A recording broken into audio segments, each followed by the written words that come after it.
Tagun.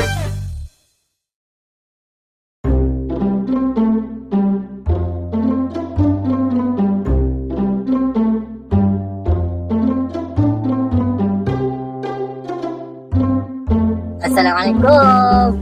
Assalamualaikum. Waalaikumsalam warahmatullahi wabarakatuh. Kejap.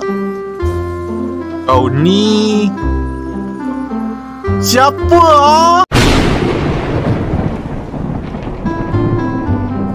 Hai, takkanlah tak kenal saya. Aduh, tak apalah. Okey, panggil saya Kyokata Yuki. Abang Gesport, abang saya, dia pergi tengah kerja. Saya buka abang Gesport. Itu saya adik. Jangan buat tak tahu. La haula wala quwata illa billah ya Rabbi. Kau rupanya.